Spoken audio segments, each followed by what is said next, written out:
Здраво на сите и добре дојдовте на мојот канал. Во ова видео ќе зборувам за романот Сината лисица од исландскиот писател Сион. Најпрво, ако случајно сте наишле на овој канал или на ова видео и ако ви се допаѓа, размислете за тоа да стиснете subscribe на каналот. Исто така можете да ме најдете како читач на Facebook и на Instagram и можете слободно видеата што ви се допаѓаат да ги споделите со вашите пријатели на Facebook, например, и така да ја шириме љубовта за книгите и за читањето. Сион е еден од најистакнатите, најдобрите писатели на таа исландска сцена, која што е многу жива сцена, на која што има многу активни писатели кои што ги надминуваат границите, да речам, на Исланд како остров, кој што има многу мало население, всушност има 360.000 жители на Исланд, меѓутоа исландските писатели упорно се пишуваат на својот јазик, подоцна се преведувани на англиски и некои од нив навистина се читани во превод низ целиот свет. Меѓутоа, љубовта и страста кон книгите и читањето на Исланд е нешто феноменално. И тоа се должи веројатно на повеќе причини, меѓутоа таа традиција е жива, таа ја гледаме ист таков феномен, гледаме и во музиката, ги имаме Sugar Cubes, Björk, Sigur Rós, Of Monsters and Men и многу други бендови кои што се светски бендови и за толку мал народ има толку големо творештво и музичко и во литературата. Сион, како што кажав, е еден од најдобрите според мене писатели на Исланд, кој што има напишано повеќе романи. Тој е една многу интересна личност затоа што не е ограничен строго не е само романсиер. Значи пишува, е текстописец, има соработувано со Бjörk, која што е негова пријателка, има пишувано текстови за нејзините песни, за некои од нејзините песни, има пишувано либрета за опера, има пишувано поезија, тој е одличен поет. Сион имав прилика да го запознавам во октомври на фестивалот Букстар во Скопје. Беше промовирана последната негова книга која што е преведена на македонски, меѓутоа се зборуваше и за Сината лисица. И ова е еден многу кус роман и всушност за овој роман ја има добиено Нордиската награда за литература, која што е прилично престижна награда во тој дел од светот, во Скандинавија, во тој нордиски свет.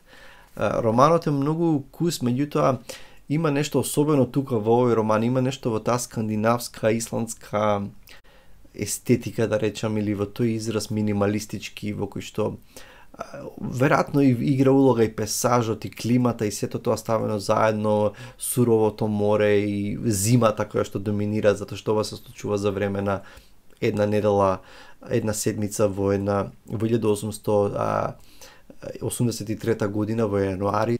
Има нешто кај исландјаните и кај норвежаните општо во таа литература што многу ми се допаѓа. Има минималистички израз, меѓутоа самиот роман има простор, диши самите романи дишат. Нормално има разни стилови, има разни жанрови, меѓутоа во некои од тие романи што сум ги читал, во кои што особено се пишува и за природата, ми текнува на Кнут Хамсун и на Плодовите на земјата, ми текнува на еден од романите кои што ги рецензирав Рој Јакобсен, Невидливите.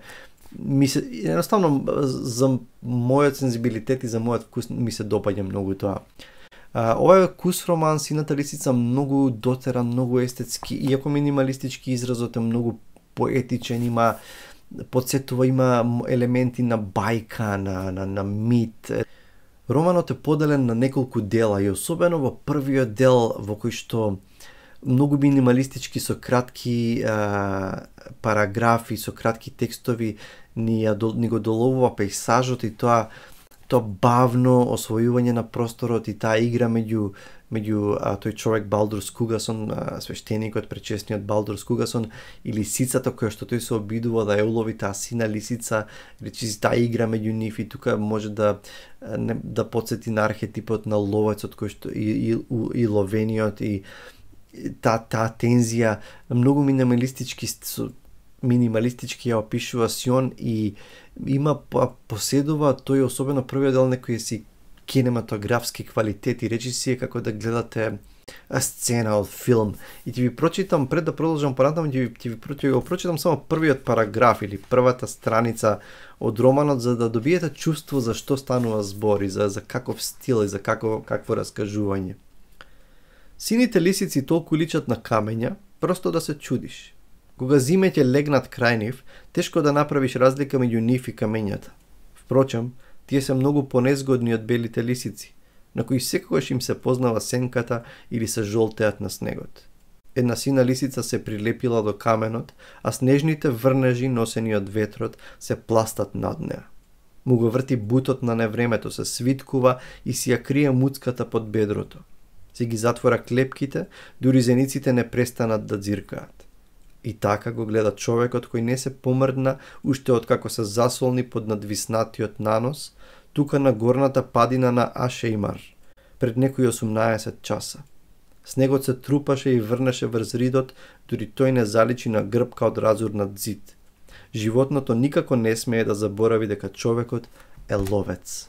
И во вакви прекрасни пасажи и параграфи, едноставно на прекрасен начин Сион ја опишува таа атмосфера на и таа тензија меѓу ловецот и ловеното животно.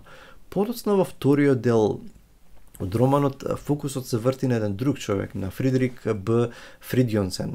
И тоа е еден човек кој што го гледаме на неговата фарма на Исланд, надвор во дивината, како се спрема да го испрати телото на една почината млада девојка. Се спрема да го испрати, да биде погребана и самиот не оди тамо.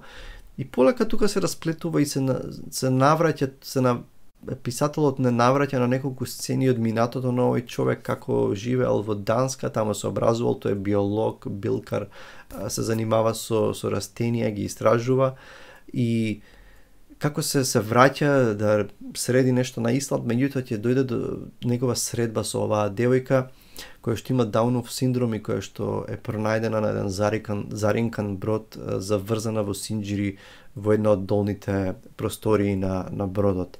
Тој ќе ја земе како заштитник оваа девојка и има описи дека таа зборува на свој сопствен јазик и ќе живее со него повеќе години. И подоцна завршува тој повторно се враќа действието. Речи си како да се враќа на повторно, замислете дека гледате филм и се ве враќа на друга сцена. Повторно се навраќа на ловот, продолжува, сега не враќа од местото каде што завршува првиот дел и продолжува ловот на лисицата. Меѓутоа тука нема да ви откривам многу, тука приказната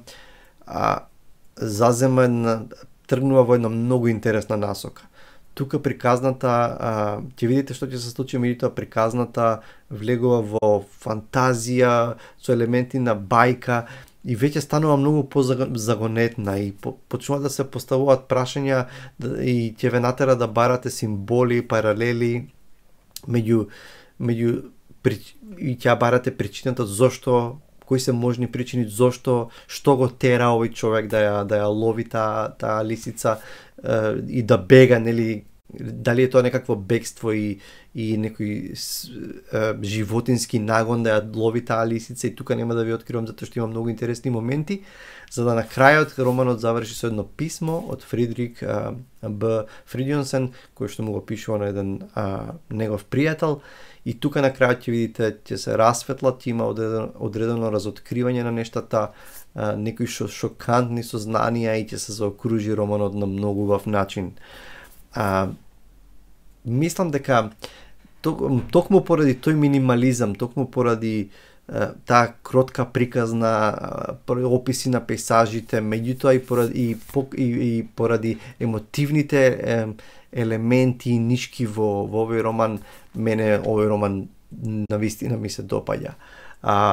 Ви го препорачувам да го прочитате и баш ме интересира, ако сте го читале, кое е вашето мислење или од кога ќе го прочитате, да ми кажете ваше мислење за овој роман.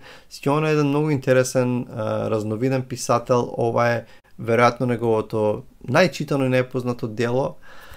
Така што ви го препорачувам на Сион и се гледаме со наредното видео. Поздрав од мене и чао!